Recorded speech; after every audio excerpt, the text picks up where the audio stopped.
Hello po mga Suki Loves! Kamusta po kayo dyan? Kamusta pa ang araw nyo ngayon?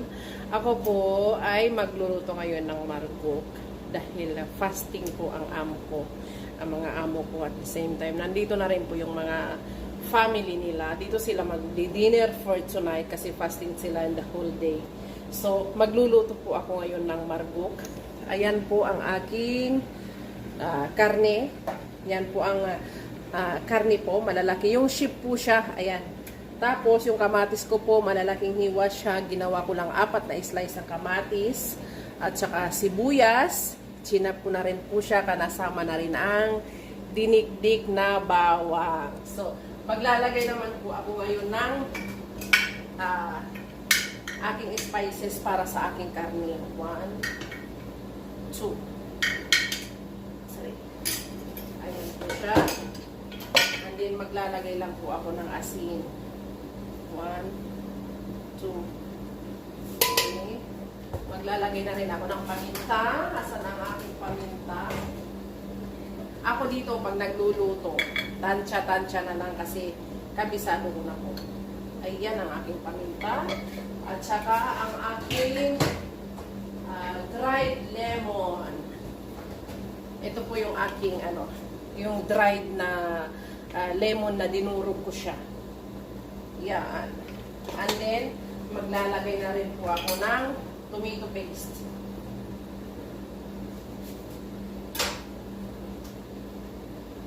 Yan. Kasi kailangan po dito mapula yung sabaw niya. Ang tawag po nila dito ay margok. Yung iba-iba naman po ang pagkakaluto niyan. Pero dito kasi sa akin, iba rin ang pagkakaluto na itinuro sa akin ng amo ko. Kaya tawag dito, nagdagdag na lang din ako ng ibang nalalaman ko through Instagram.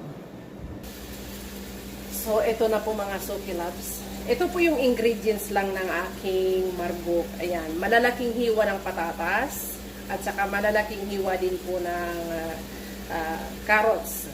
Napapansin niyo po may tubig siya kasi gusto ko mapanatiling maputi lang ang aking patatas. At saka may bell pepper na rin po ako dyan. Dapat po dito, ang ginagawa ko po sa aking margok, sinasangkot siya po siya ng maayos para tawag dito, masarap po yung lasa ng karne. Yan. Yung as in yung karne niya, nagmamantika sa sarili niyang mantika. Kasi yun po ang sikreto ko para maging masarap yung niluluto ko. Ayan na po siya. Ayan. See? Ay. Yan na po. Ganyan po siya. Tapos, pag nasangkutsa na ko po siya, lalagyan ko na ngayon siya ng tubig.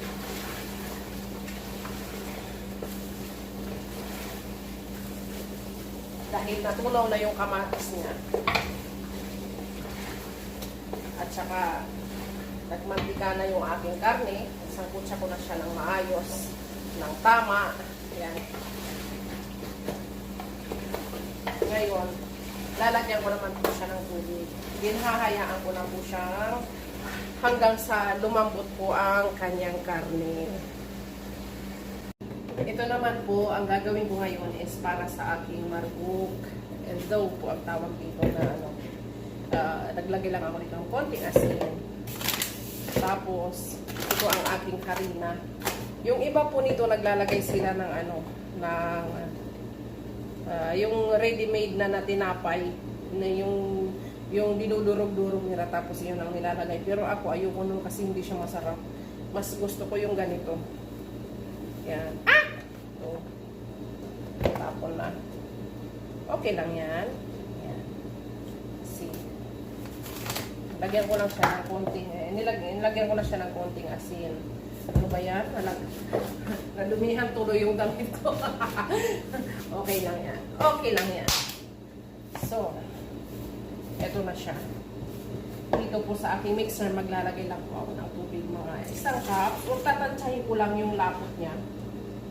Kasi, dapat hindi siya matigas, saka hindi siya malambot. Dapat talaga, sakto lang yung lapot niya para pag minasa ko siya, hindi siya didikit. Ito na po, ready na ang aking dough. Ay nagawa ko na, na-mix ko na siya. Ilalagay ko lang siya dito para makatubo siya kahit mga 30 minutes lang. Ito po wala siyang yeast. Hindi po ako naglalagay ng yeast. Yung harina lang po talaga. Yung harina pala, tumutubo siya kapag hinahayaan lang. Pagka minix mo siya ng maayos at hayaan mo siyang tumutubo para siya. Ay, namuli na yung aking damit.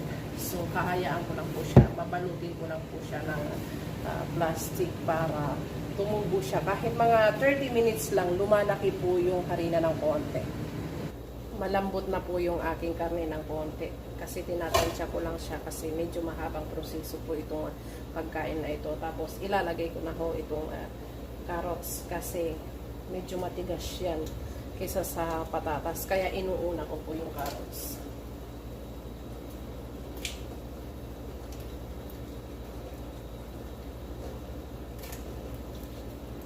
Kahit mga 10 minutes lang po, inuuna ko siya kahit mga 10 minutes lang or 15 minutes. Naglagay din po pala ako dito ng ng isang dried lemon, pero buo po siya. Hayaan ko lang po siya dyan na mga 10 minutes pa para maluto habang tumutubo yung aking harina. Gagawin ko naman po ang aking ibang recipe dahil meron din naman po ako ditong ginagawang soup. Ayan. Oatmeal po siya. Ayan. Oatmeal siya na may karne kasi sila pag fasting, ang dami nilang mga cheche bureche. Parang ang dami nilang gustong kainin lahat. Kaya ganyan po siya. Super haggard po talaga ako. Feeling ko Ramadan ngayong araw na ito. Ilalagay ko na po ang aking patatas kasi malambot na ng konti yung aking carrots after mga 15 minutes lang naman. Ayan, kaya ilalagay ko na ang aking patatas para gumawa na ako ng dough. Itong pagkain na to guys, alam nyo mabusisi siya. Aray ko, napaso na ako. Mabusisi siya.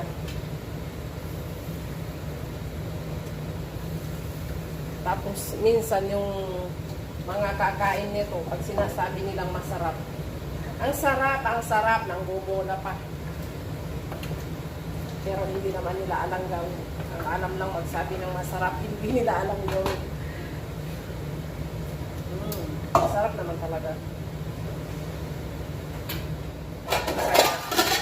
Ngayon, magagawa na po ako ng aking dough kasi mamasahin ko pa siya. Gagawin ko siyang parang pizza style kasi nakatubo na ang aking harina. So, linisin ko lang ang aking area. Ayan na po, ginagawa ko dito, binibilog-bilog ko muna para hindi na ako mahirapan mamaya pagka minasa ko na.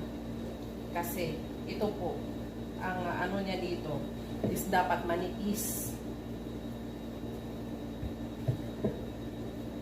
Manipis lang yung niya, yung pinakatinapay niya. Yan. Okay lang hindi sila magkakapareho ang lapad. Pero ang paghiwa dapat ay ang dito, tawag dito manipis. Yung pagmasa niya pala dapat manipis. Kaya para mabilis, binibilog-bilog ko muna siya. Kasi ang dami ko pang lulutuin na ibang recipe, mga 3 pa. Kaya minsan, kung saan ako may time mag-video, yun na lang pang binivideo ko para may pang-upload lang din po ako. Sana po hindi po kayo magsawa sa mga video ko. Hindi po ako tawag dito, hindi po ako nagyayabang or dahil wala naman po akong pagyayabang. Ang sa akin lang po, ma-inspired yung mga OFW na nandito po sa ibang bansa, lalong-lalo na po dito sa Saudi na dito po wala po tayong freedom. Nakakulong po tayo. Para tayong nasa barko lang. Yun po ang isipin natin. Hindi lahat ng bagay sinusukuan. Yun po yun. Yun po ang purpose ko doon.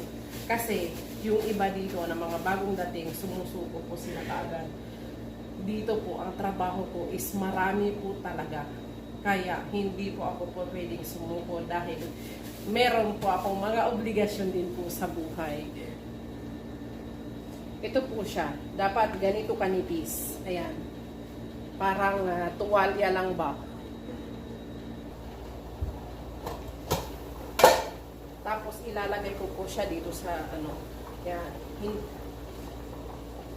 Hihinaan ko lang ang apoy niya kasi nagmamasa ako para gawin ko naman yung kasunod niya. So, bubuksan ko lang siya. Ayan.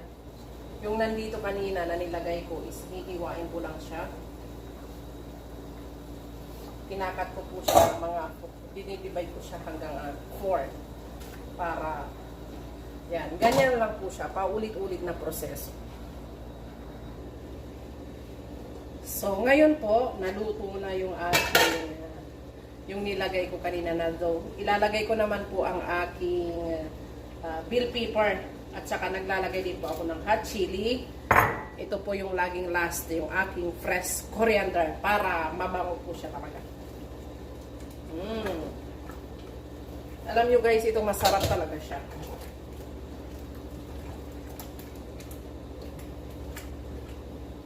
Ito. Tapos, hihinaan ko na ngayon yung apoy niya para lang hindi siya lumamig hanggang sa dumating yung time na kakain na po sila. Ayan pa. Tingnan nyo po. Wow! See? O, diba?